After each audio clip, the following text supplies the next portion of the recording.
Assalamualaikum warahmatullahi wabarakatuh. Perkenalkan, kami dari kelompok F kelas K013 Akuntansi Keuangan Menengah akan mempresentasikan exercise week 11. Sebelum lanjut ke materi, izinkan saya untuk memperkenalkan anggota kelompok kami terlebih dahulu. Yang pertama ada saya, Indra Maputra dengan MPM akhir 238. Yang kedua ada Valentino Ardiansyah dengan MPM akhir 239. Yang ketiga ada Raihan Rafif Ramadan dengan MPM akhir 274. Yang keempat ada Erlin Febriana Saneti dengan MPM akhir 315. Kemudian yang kelima ada Dea Gansa Ayu Ramadana dengan MPM akhir 423. Soal P11.1a yang nomor 1 itu disuruh menghitung dengan metode straight line method atau garis lurus tahun 2022. Sebelum kita menghitung pakai metode garis lurus, di sini kita harus menghitung harga perolehan mesinnya. Karena dibayar dalam masa diskon, maka dapat diskon 2%. Diskon 80.000 dari 2% itu 1.700. Maka harga setelah diskon itu 85.000 dikurangi 1.700 sama dengan 83.300. Nah, biaya yang dimasukkan ke harga perolehan itu harga setelah diskon, trade-in, dan instalasi. Maka harga perolehan mesinnya yaitu 83.300 itu harga setelah diskon, dan ditambah 800 karena itu biaya trade-in, dan ditambah 3.800 itu biaya instalasi. Dijumlahkan semuanya hasilnya 87.900. Setelah kita mengetahui harga perolehan mesin, lanjut ke metode garis lurus. Rumus garis lurus sendiri itu biaya dikurangi residual value dibagi useful life. Nah, diketahuinya itu biayanya kan 87.900, residual value-nya 1.500, dan useful life-nya 8. Maka 87.900 dikurangi 1.500 sama dengan 86.400, lalu dibagi 8 hasilnya 10.800. Nah, karena dibeli 1 Mei, dipakai 8 bulan ya, Mei ke Desember, jadi 10.800 dikali 8 per 12 sama dengan 7.200. Beban penyusutannya yang pakai garis lurus itu hasilnya 7.200. Soal P11.1a yang nomor 2 itu menggunakan metode sum of the years digit atau jumlah angka tahun. Nah, di sini jumlah angka tahunnya itu 8. Maka 1 tambah 2 tambah 3 tambah 4 tambah 5 tambah 6 tambah 7 tambah 8 itu hasilnya 36. Nah, di sini yang ditanya itu untuk tahun 2023. Berarti tahun kedua pemakaian yang dipakai itu 7 per 36. Dasar penyusutannya itu biaya dikurangi residual value sama dengan 87.900 dikurangi 1.500, maka dasar penyusutannya itu 86.400. Nah, jadi penyusutan tahun 2023-nya sama dengan 86.400 dikali 7 per 36 sama dengan 16.800. Oke, untuk soal selanjutnya soal menggunakan double declining method untuk tahun 2022. Nah, yang pertama kita dulu cari persennya terlebih dahulu, yaitu dengan 100% dibagi menjadi 8. Ini karena jaraknya itu 8 tahun. Ketemunya 12,5%. Kemudian dikalikan 2 sesuai dengan rumus double declining method, yaitu 25% ketemunya. Nah, selanjutnya kita cari harganya terlebih dahulu. Harga awalnya yaitu 85.000 ditambah dengan break-in cost sebesar 800 ditambah dengan preparation and installation cost sebesar 3.800. Ketemunya 89.600. Kemudian 89.600 ini dikalikan dengan penyusutannya selama 1 tahun, yaitu sebesar 25%. Ketemunya 22.400. Nah, jadi selama 1 tahun beban penyusutannya itu 22.400. Nah, karena tahun 2022 ini mulainya dari bulan Mei hingga ke Desember, jadi kita hitung dulu dari bulan Mei, Juni, Juli, Agustus, September, Oktober, November, Desember. Jadi 8 bulan. Jadi 22.400 dikalikan 8 per 12. Ketemunya beban penyusutannya sebesar 14.933,4. Oke, selanjutnya soal P11.1 yang B. Nah, metode yang paling tepat menurut yang saya itu adalah metode straight line atau metode garis lurus. Metode ini sesuai dengan perusahaan karena pada tahun-tahun awal produksi dan penjualan masih rendah, sehingga perusahaan menginginkan beban depresiasi yang lebih kecil dan stabil. Dengan metode garis lurus, jumlah depresiasi setiap tahun akan sama, sehingga laba perusahaan tidak terlalu terbebani pada awal penggunaan aset. Alasannya metode ini lebih cocok karena yang pertama, beban depresiasi stabil setiap tahun. Kedua, depresiasi awal lebih kecil dibanding dengan metode sum of the year dan double declining method. Selanjutnya, perhitungannya lebih sederhana dan mudah dipahami. Sebaliknya, metode SYD dan double declining balance menghasilkan beban depresiasi yang lebih besar pada tahun-tahun awal, sehingga kurang sesuai dengan keinginan perusahaan. P11.2a deadline diketahui dalam soal harga perolehan 89.000, nilai residu 5.000, dan umur manfaat 7 tahun. Untuk pertama kita menghitung beban penyusutan. Rumusnya kurung buka OS dikurangi residu kurung tutup bagi perkiraan masa pakai. 89.000 dikurangi 5.000 dibagi 7. Hasilnya 12.000. Lalu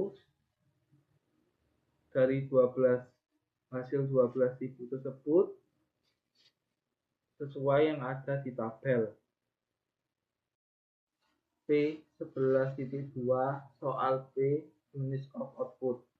Dalam soal diketahui harga perolehan 89.000, nilai residu 5.000, dan total estimasi unit 525.000. Pertama kita mencari depreciation base-nya dahulu. 89.000 dikurangi 5.000 sama dengan 84.000. Lalu mencari depreciation base per unit. Depreciation base dibagi total estimated units sama dengan 84.000 dibagi 525.000. Hasilnya 0,16 dolar per unit. Lalu saat kita mendapatkan hasilnya 2022 expense 55.000 unit terproduksi. 55.000 dikali 0,16 8.800. 2023 terproduksi 48.000 dikali 0,16 7.680 USD. Selanjutnya kita akan membahas soal P11.2 instruksi C yang mencari working hour. Nah, di sini diketahui biaya depresiasinya itu adalah nilai beli dikurangi nilai sisa yang hasilnya 84.000. Nah, untuk estimasi total jam kerjanya sendiri yaitu 42.000. Sebelum kita jawab, ini kita cari dulu rumus per jamnya, yaitu kita hitung biaya depresiasinya kita bagi dengan total jam kerjanya yang hasilnya 2. Untuk mencari working hours tahun 2022, kita diketahui juga kalau pemakaian 2022 adalah 6.000 jam, maka kita kalikan 6.000 jam, kita kalikan dengan 2 yang hasilnya 12.000. Sedangkan untuk tahun 2023, pemakaian tahun 2023 sendiri yaitu 5.500 jam, yang kita kalikan 2 hasilnya 11.000. Selanjutnya kita masuk ke soal P11.2 instruksi D, yaitu mencari sum of the year digit. Diketahui biaya depresiasinya tadi adalah 84.000. Lalu di sini karena yang ditanya adalah sum of the year, maka jumlah angka tahun yang kita cari ini mengikuti estimasi dari nilai aset tadi yang ber 7 tahun. Berarti kita tambahkan 7 tambah 6 tambah 5 tambah 4 tambah 3 tambah 2 tambah 1 yang hasilnya 28. Nah, untuk mencari sum of the year digit tahun 2022, kita tinggal kalikan, yaitu 84.000, kita kalikan 7/28. 7/28 ini dari nilai dari sisa manfaat itu, karena di tahun pertama ini masih sisa 7 tahun nilai manfaat dari asetnya, maka kita menggunakan 7/28 yang hasilnya 21.000. Karena ini membelinya di tanggal 1 Juni, maka kita hitungnya 7 bulan, karena dari Juni ke Desember itu 7 bulan. Jadi kita hitung lagi 21.000, kita kalikan 7/12 yang hasilnya 12.250. Lalu untuk tahun 2023 ini sama, kita kalikan 84.000, kita kalikan 6/28. Nah, ini bukan 7/28 lagi karena sudah lewat 1 tahun. Berarti sisa manfaatnya tinggal 6 tahun, bukan 7 tahun lagi. Yang hasilnya 18.000. Dan seperti itu tadi, karena ini 7 bulan, kita hitung lagi 18 ribunya, kita kalikan 7 per 12, hasilnya 10.250. 10.250 ini bukanlah hasil akhirnya, karena yang kita hitung adalah bulan Juni sampai Desembernya. Kita belum menghitung bulan Januari sampai bulan Mei-nya. Nah, karena Januari sampai Mei ini kita mengikuti tahun pertama, maka perhitungannya kita kalikan 21.000, kita kalikan 5 per 12, karena ini mengikuti tahun pertama, jadi makanya 21.000, hasilnya 8.750. Kita tambahkan dengan 10.250 tadi yang hasilnya 19.250. Jadi untuk tahun 2022 sum of the year digitnya adalah 12.250, sedangkan untuk tahun 2023 ada 19.250. Nah, selanjutnya itu membahas soal pada poin E, yaitu kita disuruh mencari declining balance atau twist the straight line rate. Jadi pada slide ini kita itu membahas metode penyusutan declining balance atau saldo menurun ganda, yaitu metode penyusutan yang menggunakan tarif 2 kali dari metode garis lurus. Nah, di sini kita kan diketahui harga perolehan aset itu sebesar 89.000 euro. Kemudian nilai residu itu 5.000 euro dan umur manfaatnya itu 7 tahun. Nah, untuk menjawabnya, langkah pertama itu kita mencari tarif DDB-nya dulu. Nah, karena menggunakan metode double declining balance, maka tarif garis lurus ini harus dikalikan 2. Jadi perhitungannya itu 2 dikali 1 per umur manfaat. Umur manfaatnya tadi kan 7, jadi 1 per 7. Nah, hasilnya itu kan 2 per 7 dan kalau dipersenkan itu jadi 28,57%. Nah, selanjutnya kita menghitung penyusutan di tahun 2022. Rumusnya itu nilai buku awal dikali tarif DDP. Jadi nilai buku awal tadi itu dari harga perolehan yaitu sebesar 89.000 euro dikali 28,57%. Hasilnya itu 25.427.000 euro. Nah, karena ini tuh kan hanya dipakai selama 7 bulan, maka dihitung hanya 7 per 12. Jadi tadi hasil penyusutannya itu dikali dengan 7 per 12. 25.427 euro itu dikali 7 per 12, hasilnya 14.833 euro. Nah, kemudian kita mencari nilai buku akhir di tahun 2022. Rumusnya itu harga perolehan dikurangi akumulasi penyusutan, yaitu harga perolehan tadi kan 89.000 euro dikurangin 14.833.000 euro. Dan hasilnya itu 74.167.000 euro. Nah, selanjutnya itu menghitung penyusutan di tahun 2023.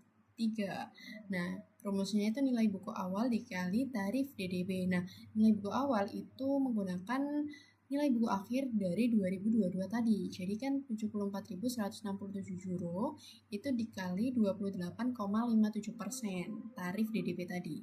Dan hasilnya itu 21.190 euro. Jadi, metode ini itu menghasilkan beban penyusutan yang lebih besar di awal umur aset dan akan semakin kecil pada tahun-tahun berikutnya. Nah, selanjutnya itu membahas pertanyaan tentang depletion of natural resource. Jadi di sini saya membuat pertanyaan tentang deplesi sumber daya alam. Pada kasus ini, PT Bumi Mineral Nusantara itu memperoleh hak untuk menggunakan 2.500 hektar lahan di Kalimantan untuk menambang batu bara. Biaya sewa hak tambang itu sebesar 120 juta. Selain itu, perusahaan mengeluarkan biaya eksplorasi sebesar 180 juta dan biaya pengembangan tambang sebesar 900 juta. Perusahaan memperkirakan bahwa tambang tersebut mengandung sekitar 240.000 ton batu bara yang dapat ditambang selama masa operasinya. Pada tahun pertama, perusahaan berhasil mengekstrasi 60.000 ton batu bara. Hitung beban depletion atau deplesi untuk tahun pertama dan buat jurnal yang diperlukan. Jadi, di sini yang pertama kita menghitung total biaya yang dapat dideplesi, yaitu seluruh biaya yang berkaitan langsung dengan tambang. Jadi di sini ada biaya hak tambang, ditambah biaya eksplorasi, ditambah biaya pengembangan, yaitu 120 juta ditambah 180 juta ditambah 900 juta, hasilnya 1,2 miliar. Kemudian, kita menghitung tarif depletion-nya per ton dengan membagi total biaya deplesi dengan estimasi total cadangan tambang atau estimasi unitnya, yaitu 1,2 miliar tadi dibagi 240.000 ton, hasilnya 5.000. Nah, hasilnya yang diperoleh itu sebesar 5.000 ton per ton. Nah, kemudian pada tahun pertama tadi perusahaan kan berhasil mengekstraksi 60.000 ton batu bara. Maka beban depletion tahun pertama itu dihitung dengan mengalihkan jumlah ton yang ditambang dengan tarif depletion per tonnya, yaitu 60.000 dikali 5.000 dan hasilnya itu 300 juta rupiah. Nah, untuk jurnalnya perusahaan itu mencatat inventory di sisi debit sebesar 300 juta rupiah karena hasil tambang menjadi persediaan, dan accumulated depletion di sisi kredit sebesar 300 juta rupiah sebagai akumulasi pengurangan nilai sumber daya alam. Sekian presentasi dari kelompok kami. Mohon maaf bila ada salah kata. Kami akhiri. Wassalamualaikum warahmatullahi wabarakatuh.